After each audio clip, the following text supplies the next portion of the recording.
when I was in school, math wasn't like my favorite subject. But when it comes to the Bible, Numbers is one of my favorite books. And why is that?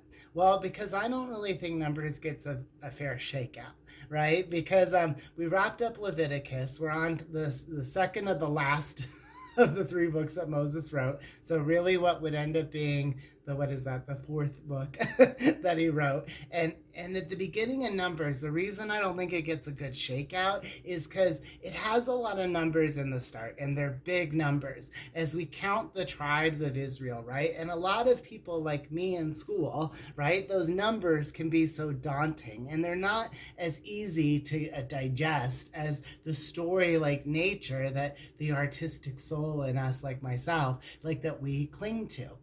And the breakdown of the tribes is important because Numbers is really the story of what happened in the wilderness. So we went through like the highlights, the main events of what happened to the Israelites with Moses and Aaron in the wilderness. But now we get the details. We get the day to day of what happened. And in order to establish that, what God first wants us to understand is the size, the immense size of each of these tribes that traveled together, that are about to be a part of all the stories we're about to hear. Because you're not just hearing about 10 people or 15 people, you're hearing of thousands of people, hundreds of thousands of people who all move as one as a nation and technically no home. Right? What we're about to learn is what happened to them when they had no home and they were traveling, wandering in the wilderness. And then to make Numbers even a little more challenging to digest for folks, right? But the reason I love it is it breaks down the offices of the Levites. It could have been done in Leviticus,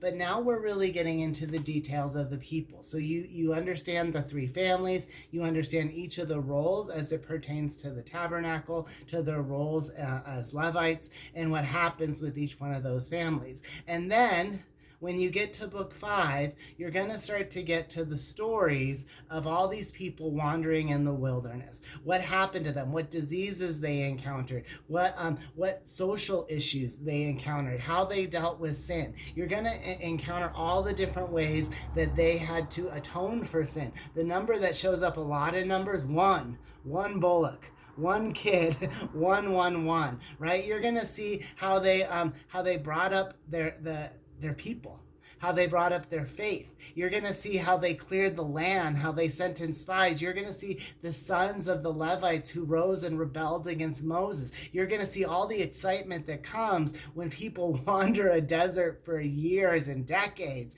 and still hold to their God, and how they sway and how they come back and what happens when they do that. And all of that is tied up with Moses in there. Moses leading with God, serving with God, guiding the people. So when you get to Numbers, if those big numbers seem challenging, if they seem like Jericho in your way, like a giant standing in your way, then Numbers is the place for you to be, because Numbers is where the giants are started to be slain. Right? And that happens as they move through the land, as they encounter giants, as they encounter challenges, as they encounter adversity. The one thing that remains consistent for the people of Israel in the wilderness, God. Because Numbers is how God found order in the wilderness. And it's the stories of our people traveling without a home. Because God is our home. So don't let the numbers drive you up a wall, because when it all adds up, it adds up to Jesus Christ. So give yourself to the Holy Spirit, because the Holy Spirit can walk you through any class that you have and come out being a winner, because God is an A+.